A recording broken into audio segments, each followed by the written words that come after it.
چندہ وہ میری ہے، میری زندگی ہے۔ اس نے خالی بوتل اٹھا کر سڑک پر دے ماری۔ کانچ کی بوتل زمین پر گرتے ہی ٹکڑوں میں بٹتی اور ارد گرد پھیل گئی۔ کیا کہہ رہا ہے تو؟ ہوش میں تو ہے؟ علی نے اس کی حالت کے پیش نظر نرمی سے اس سے پوچھا۔ یار ہو گئی نہ غلطی، معاف کر دو اب، اور نہ تڑپاؤ کہ جسم میں جان ہی باقی نہ رہی۔ علی یار وہ سمجھتی ہے مجھ سے بھی زیادہ، پر پھر کیوں وہ انجان بن رہی ہے؟ اسے کھونا میری بدقسمتی تھی، وہ گئی تو میری زندگی بھی کاٹنے کو دوڑے گی۔ کبھی کسی طوائف عورت سے ملے ہو؟ کئی مردوں کی اصلیت وہیں پر کھلتی ہے۔ کچھ فرونیت طبیعت والے لوگ اس کے جسم کو سگریٹ سے جلاتے ہیں، جبکہ دوسری طرف کچھ حسن پرست اس کے جسم کی آرتی اتارتے ہیں۔ ایک رند اس کے ہاتھ سے جام پینا چاہتا ہے، جبکہ احساس محرومی اور تنہائی کے شکار مرد اس سے جی بھر کر باتیں کرنے کے خواہشمند ہوتے ہیں۔ رقص کے دلدار لوگ ان کے ناچتے تھرکتے جسموں کے منظر کو اپنی نگاہوں میں محفوظ کرتے ہیں، جبکہ کچھ محبت سے محروم اور عشق کے ماروں کو ان سے محبت بھی ہو جاتی ہے۔ غرض کوٹھے صرف جسم فروشی کی جگہ نہیں بلکہ ایک طرح کا شیش محل بھی ہے، اور طوائف ایک آئینہ ہے جس کے سامنے ہم صرف اپنا لباس ہی نہیں بلکہ اپنی منافقت کا خول بھی اتار دیتے ہیں۔ یار ہو گئی نہ غلطی، اب معاف کر دو، اب اور نہ تڑپاؤ کہ جسم سے جان ہی نہ رہے۔ علی یار وہ سمجھتی ہے مجھ سے بھی زیادہ، پر کیوں وہ انجان بن رہی ہے؟ اسے کھونا میری بدقسمتی تھی، وہ گئی تو میری زندگی کاٹنے کو دوڑے گی۔ وہ بے بسی سے چیختا سنسان سڑک پر اس کی چیخ چاروں اور گونجنے لگی۔ تو اٹھ، تو ہوش میں نہیں ہے؟ علی نے بخلاتے ہوئے اسے اٹھایا، جس کی سانسیں اکھڑ رہی تھی۔ نہیں علی، پیٹ پر ہاتھ رکھتے اور تکلیف سے دوہرا ہو گیا۔ اس کی گردن ابھرتی نسیں سرخ رنگت۔ علی نے شراب کی بوتل اٹھا کر زمین پر دے ماری، اسے کندھے پر اٹھائے گاڑی کی طرف بھاگا۔ آپ کو پہلے بھی کہا تھا کہ پیشنٹ کو حرام مشروب سے دور رکھیں، اگر ایک بار انہوں نے پی تو ان کی جان بھی جا سکتی ہے۔ ڈاکٹر نے سخت نظروں سے علی کو دیکھا۔ سوری ڈاکٹر، آئندہ ایسا نہیں ہوگا، اس نے شرمندگی سے کہا۔ تو ڈاکٹر منہ میں بڑبڑاتے چلے گئی۔ وہ روم میں گیا جہاں وہ بکھرے سے حلیے میں پڑا تھا۔ مجھے معاف کر دے یار، اس نے اس کے سامنے ہاتھ جوڑتے کہا۔ وہ اپنے کیے پر شرمندہ تھا۔ وہ چاہتا تھا کہ چاندی اس سے دور ہو جائے، مگر وہ اس کی یہ حالت نہیں دیکھ پا رہا تھا۔ کچھ دن بعد، چندہ تمہیں اماں نے بلایا ہے، ریشم نے اس کے پاس آتے گھبرا کر کہا۔ چندہ نے سوالیہ نظروں سے اسے دیکھا۔ خیریت؟ اس نے کاجل لگائے پوچھا۔ اماں کو پتہ لگ گیا ہے کہ تم اس لڑکے سے ملی تھی، اس نے ڈرتے ہوئے کہا۔ تو کیا ہوا؟ میری زندگی، میری مرضی، جس سے مرضی ملوں۔ اس نے ہارٹ شیپ والا لاکٹ گلے میں پہنتے لاپرواہی سے کہا۔ تو ریشم نے حیرانی سے اسے دیکھا۔ نہیں چندہ، یہاں اماں کی حکومت چلتی ہے اور تم تو اب ان کا قیمتی نگینہ بن چکی ہو۔ جہاں مرضی جس کی مرضی حکومت ہو، لیکن چندہ پر حکومت کرنا کسی کا اختیار نہیں۔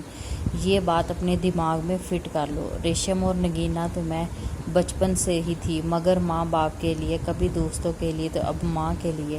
اس نے آئی برو اچکا کر کہا۔ باہر سے گزرتے ایک شخص نے اس کی یہ بات سنی تو اسے دیکھنا چاہا، لیکن پردے کے پیچھے وہ غائب ہوئی۔ وہ وائٹ فراک میں دوپٹہ کندھے پر ٹکائے اور پاؤں میں کھسا اوڑھتی اماں کے کمرے میں اوپر چل دی۔ یا اللہ رحم! ریشم نے آسمان کی طرف دیکھتے کہا۔ اسے ڈر لگ رہا تھا، کیوں نہ کہ اماں بہت غصے میں تھی۔ آ گئی بھائی تم؟ اس کے کمرے میں قدم رکھتے ہی اماں نے سخت لہجے میں پوچھا۔ تو چندہ نے آئی برو اچکا کر اسے دیکھا۔ آنا ہی تھا۔ یہ کیا گل کھلا رہی ہو میرے کوٹھے میں؟ کیا تم بھول گئی ہو کہ تم ایک رقاصہ ہو؟ اس کے انداز نے جیسے انہیں آگ ہی لگا دی۔ ویٹ! چندہ نے ہاتھ اٹھاتے کہا۔ تو وہاں بیٹھی ساری لڑکیوں نے حیرت سے اسے دیکھا۔ یہ کوٹھا چاہے تمہارا ہے، لیکن یہ تم بھی جانتی ہو اس کوٹھے کی روزی روٹی کس کی وجہ سے چلتی ہے، اور تمہیں یہ کسی اور کو مجھے بتانے کی ہرگز ضرورت نہیں کہ میں کون ہوں۔ اس نے بری آنکھوں میں غصہ لاتے انہیں دیکھا تو اماں بھی ایک بار چپ کر کے رہ گئی۔ حقیقت ہی تھا، ان کا کوٹھا تو ٹھپ پڑا تھا، مگر چندہ کے آنے پر وہ پھر سے آباد ہو گیا۔ اپنی حد میں رہو چندہ، اماں دھاڑی۔ تو چاندی نے کوفت سے اسے دیکھا اور قدم با قدم چلتی ان کے ساتھ انہی کے صوفے پر بیٹھی۔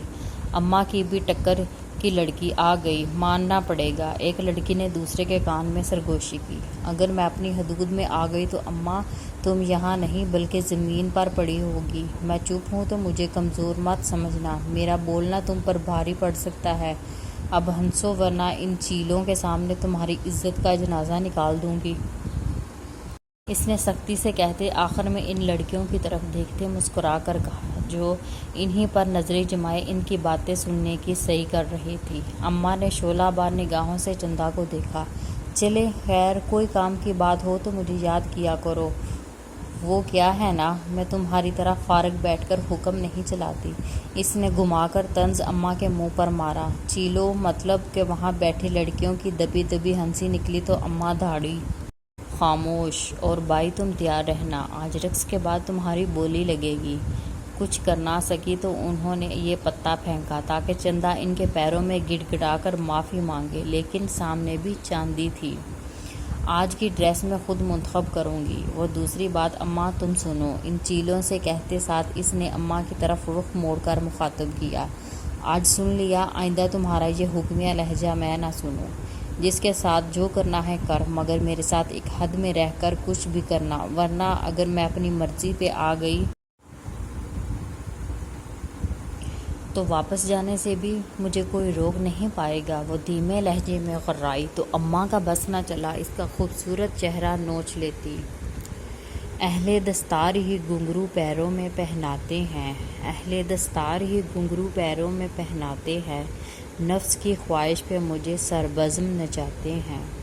پارسائی کے لباس میں لپٹے یہ کمظرف لوگ، پارسائی کے لباس میں لپٹے یہ کمظرف لوگ، مٹا کے اپنی ہوس مجھے طوائف بلاتے ہیں۔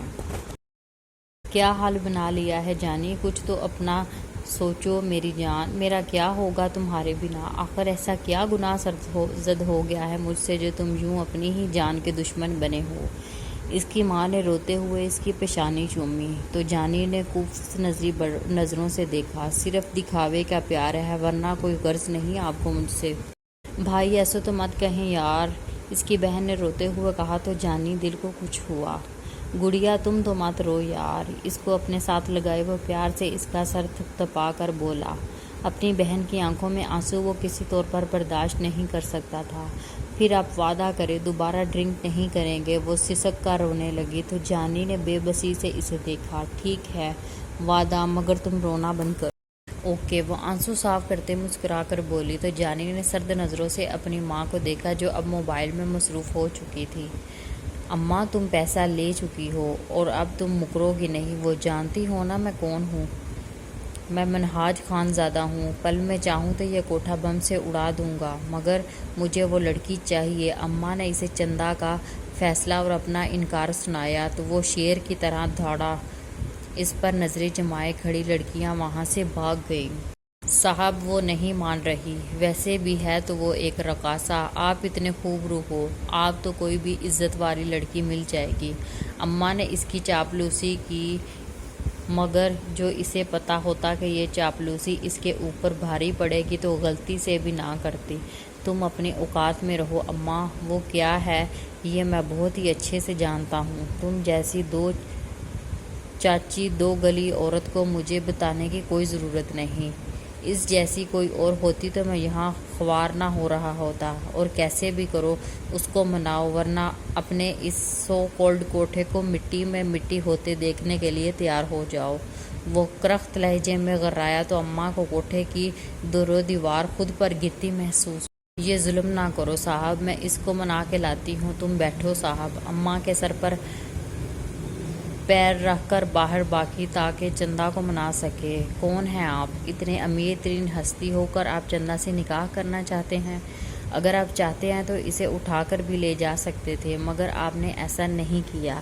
اسی سے معلوم ہوتا ہے کہ آپ بہت ہی شریف انسان ہیں۔ اماں کا جاتے ہی ریشم نے وہاں آتے کا تو منہاج نے اسے گھورا۔ کام سے کام رکھو۔ اس نے اسے سختی سے جھڑکتے کھڑکی کی طرف رخ کر لیا۔ خاموشی کا عالم تھا اور ایک نہایت خوبصورت سا سفید محل تھا جس کی زمین پر کئی لوگ بیٹھے تھے۔ اس کا دل کھول رہا تھا۔ وہ سب دیکھ رہے تھے کہ ایک ہی دم ہر طرف رونے کی آہو پکار گونجنے لگی اور چار لوگ کفن میں لپٹے ایک وجود کو ان سب کے درمیان میں سفید کف لگے شلوار قمیض میں آستین کو کوہنیوں تک موڑے ہاتھ باندھے محبت پاش نظروں سے اسے دیکھ رہا تھا، ایسے جیسے آخری بار دیکھ رہا ہو۔ بہت خوبصورت ہو تم۔ گہری خاموشی میں بھیگی ہوئی سرگوشی ابھری۔ چندا نے ناسمجھی سے اسے دیکھا، جس کی نظریں اس پر ٹکی ہوئی تھی اور ہونٹ میچے ہوئے تھے، اور اسے کچھ عجیب لگا۔ کوئی پریشانی ہے کیا جانی؟ اس کی بھیگی آواز پر وہ تڑپتی پوچھے بغیر نہ رہ سکی، جو اسے دیکھتے اپنی پیاس بجھا رہا تھا۔ گہرا مسکرایا، مجھے سانسوں کی ہے تھوڑا پیار، میرا ساتھ ابھی مت چھوڑ پیا، وہ نم آواز میں بولا تو چندا اس کے قریب ہوئی۔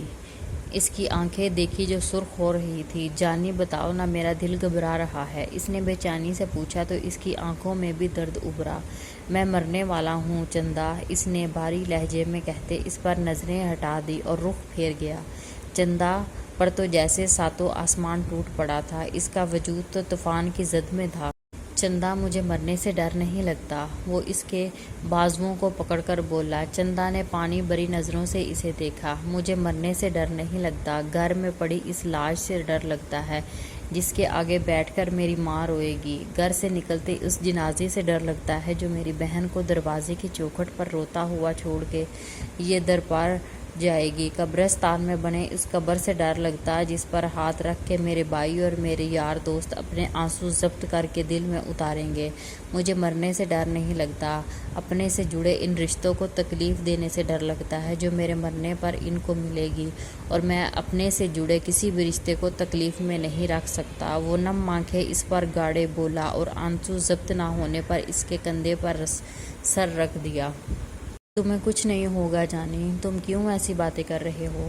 اداسی کفر ہے میری جان، اپنا کندھا گیلا ہوتے محسوس کرتے اس نے اس کے سر پر ہاتھ رکھتے حوصلہ دینا چاہا، مگر وہاں تو کچھ نہیں تھا، وہ خالی ہاتھ تھی۔ ارد گرد جہاں پہلے سفید محل تھا مگر اب ایک بنجر زمین تھی۔ جانی، اس نے بھیگے لہجے میں اسے پکارا۔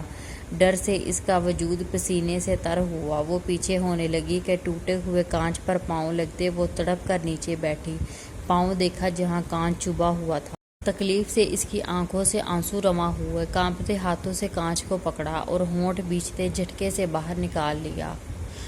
خون تیزی سے بنجر زمین میں جذب ہونے لگا۔ جانی اس کے عکس کو دیکھتے وہ ہمت کر کے اٹھتی، جانی کے پیچھے بھاگی، وہ جتنا قریب جاتی وہ اس سے دور ہو جاتا۔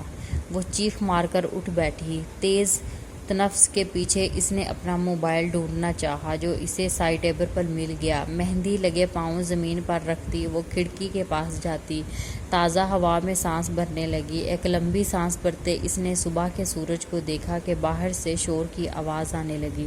ہاتھ چھوڑو میرا ریشم، میں کسی کے غلام نہیں ہوں۔ چندا نے جھٹکے سے ہاتھ چھڑوایا۔ عین اسی وقت منہاج نے کمرے میں قدم رکھا۔ جاؤ یہاں سے، چندا کو گھورتے وہ کرخت لہجے میں غرایا تو چندا کا دل سہم کر رہ گیا۔ اماں، وہ ریشم پتلی گلی سے نکل لی۔ تم چلو میرے ساتھ، یہ ہار سنگار وہیں جا کر کر لینا۔ اس نے سنجیدہ تاثرات سے اسے گھورا تو چندا کے حلق میں آواز دب کر رہ گئی۔ میں کوئی طوائف نہیں ہوں جو حکم دے رہے ہو تم، کل کسی اور سے جا کر اپنی ہوس پوری کرو۔ خود کو مضبوط دکھانے کے چکر میں کچھ زیادہ ہی بول گئی۔ ایک زناٹے دار تھپڑ اس کے نرم گال پر انگلیوں کی چھاپ چھوڑتا چلا گیا۔ تھپڑ اتنی شدت کا تھا کہ وہ لہرا کر زمین پر گری۔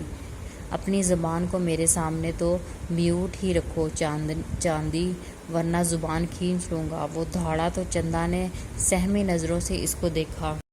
یہ چادر اوڑھو اور پیچھے پیچھے چلو۔ اس پر چادر پھینکتے وہ حکمیہ لہجے میں گویا ہوا تو چندا نے روتے ہوئے چادر اوڑھ لی۔ جانی آ جاؤ پلیز، دل میں شدت سے اسے پکارا۔ وہ آہستہ آہستہ اس کے پیچھے چلتی وہ گاڑی کے پاس کھڑی ہوئی تو منہاج نے اس کے بازو کو دبوچتے فرنٹ سیٹ پر پھینکا اور گاڑی میں بیٹھے زن سے بگا لے گیا۔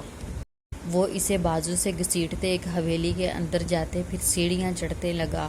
تکلیف کے باعث چاندی کے آنسو جاری تھے۔ دروازہ کھول کر اسے بیڈ پر پھینکا تو وہ جانی کے سینے پر جا گری۔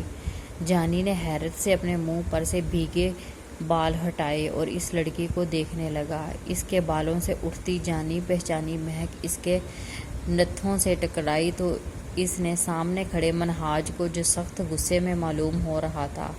خوف سے کانپتے اس نے بھوری بھیگی آنکھوں سے سر اٹھا کر دیکھا تو اس کی آنکھیں تحریر سے بڑی ہو گئی۔ وہ جانی تھا۔ جھٹکے میں وہ اس پر سے اٹھی اب یہ تمہاری، اور اس کے بعد اگر تم نے کوئی حرکت کی تو اس کے ساتھ تمہیں بھی اوپر پہنچا دوں گا۔ وہ جانی کے گلے لگتے بولا تو جانی نے ایک نظر سفید فراق پر کھڑی چاندی کو دیکھا، پھر اس کے کان میں سرگوشی کرتے پیچھے ہوا۔ میں قاضی کو بلواتا ہوں، اور خبردار جو تم نے میرے دوست کو کچھ بھی کہا۔ اچھے بچوں کی طرح یہاں بیٹھ جاؤ، بیوٹیشن آئے گی تمہیں ریڈی کرے گی۔ چلو بیٹھو، اور تم بھی چلو میرے ساتھ۔ تیار ہو جاؤ، نکاح ہے میرے یار کا۔ اس کے گلے میں بازو ڈالتے منہاج نے کہا تو جانی کے لبوں پر گہری مسکان نے احاطہ کیا۔ وہ اس کے ساتھ ہو لیا۔ کرب زدہ سرخ آنکھیں شیشے میں موجود اپنے عکس پر جمی تھی۔ سفید چہرہ خوف سے سفید پڑ چکا تھا۔ اسے کچھ محسوس نہیں ہو رہا تھا سوائے اس کے کہ اب دنیا اسے رقاصہ ہونے کے طعنے دے گی۔ مگر اچانک اسے جانی کا خیال آیا، وہ بھی تو تھا، کیا وہ اسے بدنام ہونے دے گا؟ نہیں، ہرگز نہیں۔ تم نے یہ سب جان کر کیا نا؟ تمہارے دوست نے مجھے تھپڑ بھی مارا۔ تم جانتے ہو میں ایک رقاصہ ہوں، تمہاری فیملی کبھی مجھے ایکسیپٹ نہیں کرے گی۔ چاندی نے شیشے میں خود کو کف دیکھتے کہا۔ وائٹ لہنگا، بھاری بھرکم جیولری پہنے وہ پورے 16 سنگار کر چکی تھی۔ چاندی تم مان گئی، سب کو منہاج دیکھ لے گا۔ جانی نے اس کے حسین سرخ چہرے کو دیکھا اور بیٹا آ جائیں، قاضی صاحب بلا رہے ہیں۔ جانی کی ماں کمرے میں آئی۔ چاندی کو دیکھ ان کے چہرے پر مسکراہٹ مزید گہری ہوئی۔ اس کی نظر اتارتے وہ اس کی پیشانی پر بوسہ دیتی، اسے ساتھ لیتی باہر چل دی۔ ماما، جانی نے پکارا تو وہ رکی۔ جانی نے ان کے سامنے آتے چاندی کے منہ پر گھونگھٹ دیا۔ میری چاند کو میرے علاوہ کسی اور کو دیکھنے کا حق نہیں۔ جانی نے اس کے سر پر لب رکھتے کہا تو جانی کی ماں نے اسے گھور کر پیچھے کیا اور اسے لے باہر آئی جہاں سارا اہتمام کیا گیا تھا۔ کوئی مسئلہ تو نہیں ہوا؟ منہاج نے جانی سے پوچھا تو اس نے مسکرا کر نفی میں سر ہلایا اور چاندی کے ساتھ جا بیٹھا۔ اپنی بہو کو تو دکھاؤ مریحہ، اس کی دوست نے کہا تو مریحہ سلطان مسکرائی۔ دکھا تو میں دیتی ہوں، مگر میرے بیٹے کو اس کی بیوی بے حد عزیز ہے، وہ نہیں چاہتا کہ کوئی غیر اسے دیکھے۔ مریحہ سلطان دانت پیستے ہوئے کہا تو صدف نے منہ بنایا۔ تمہاری بہو کو ہیرا تو نہیں ہے؟ صدف کو تو جیسے آگ لگی ہو اتنا اس کی بات پر۔ ہیرا بہت چھوٹی چیز ہے صدف، میری بہو تو چاند ہے، چاند کو دیکھنے والے کی آنکھیں چندیا جائیں۔ مریحہ سلطان نے اکڑ کر کہا اور صدف کی عام سی بہو کو دیکھا۔ اس کی نظروں کو سمجھ کر صدف کو مرچی لگی۔ بہو چاند ہے تو کوئی داغ بھی ضرور ہوگا۔ چلو بہو، صدف نے منہ بناتے کہا اور اپنی بہو کے ساتھ وہاں سے ہٹی۔ اپنا پاؤں سنبھالو جانی، چاندی نے گھونگھٹ کے اندر آہستہ آواز میں کہا جو بار بار اس کے لہنگے کے اندر پاؤں گھسا رہا تھا۔ چاندی کے ٹوکنے پر بھی نہ رکا تو چاندی نے اپنے لمبے ناخن اس کے ہاتھوں پر گاڑ دیے۔ جانی کے منہ میں ایک دم نکلی، کیا ہوا بیٹا؟ قاضی صاحب نے اس کے مچلتے دیکھ حیرانی سے پوچھا تو وہ سیدھا ہوا۔ کچھ نہیں قاضی صاحب، آپ نکاح پڑھو۔ جی، قاضی صاحب نے سر ہلایا اور نکاح پڑھانا شروع کیا۔ کچھ ہی دیر میں نکاح مکمل ہوتے ہی اس نے ان کے اچھے مستقبل کی دعا کی اور منہاج نے ہر طرف چھوارے بانٹے۔ مبارک ہو جگر۔ منہاج اس کے گلے لگا تو چاندی نے گھونگھٹ سے ان دونوں کو گھورا تو بتا کب کر رہا ہے تو شادی؟ یارا، ابھی تیری بھابھی چھوٹی ہے، یہ چیزیں سمجھنا اس کی سمجھ سے پرے ہے، ابھی ہمیں صبر کرنا ہوگا۔ منہاج نے جنت کو یاد کرتے گہری سانس بھری تو جانی نے کہکا لگایا اور بھابھی صاحبہ، آپ اب اپنے ماضی کی تلخ یادوں کو بھول جائیں اور اپنے آج کو خوبصورت بنائیں۔ سوری اس تھپڑ کے لیے، مگر آپ ڈیزرو کرتی تھی۔ منہاج نے چاندی اور جانی کے اوپر پیسے واڑتے اینڈ میں شرارت سے کہا تو چاندی کا جھکا سر اٹھا جس پر وہ دونوں ہنسنے لگے۔ بیٹا، آپ کے ماں باپ کو جانتی ہوں میں اور مجھے معاف کر دو، میں تمہیں بہت غلط سمجھی تھی۔ اگر مجھے خبر ہوتی کہ چاندی بالکل چاند سی ہے تو میں ذرا دیر نہ لگاتی تمہیں اپنی بہو بنانے میں۔ مریحہ سلطان نے اس کے سر پر ہاتھ رکھتے کہا اور اسے جانی کے روم میں چھوڑنے آئی تو رسومات کرنے سے جانی نے منع کر چکا تھا، کیوں نہ کہ چاندی کی طبیعت خراب ہونے لگی تھی۔ ان کے جواب میں چاندی کچھ نہ کہہ پائی اور سوری کہہ رہی تھی۔ اگر وہ پہلے سمجھ جاتی تو اسے چاند پر داغ نہ ہوتا۔ بیٹا، انہوں نے اسے کھویا دیکھ پکارا تو چاندی نے بمشکل مسکرا کر انہیں دیکھا، سر اسبات میں ہلایا تو مریحہ سلطان اس کے سر پر ہاتھ رکھتی کچھ نصیحتیں کرتی باہر کی طرف نکل گئی۔ جا رہا ہے؟ منہاج نے جانی کو جاتے دیکھ پوچھا۔ جانے وہ کتنی دیر یہی کہہ رہا تھا کہ جانی جا رہا ہے۔ جانی نے اکتاہٹ سے اسے گھورا۔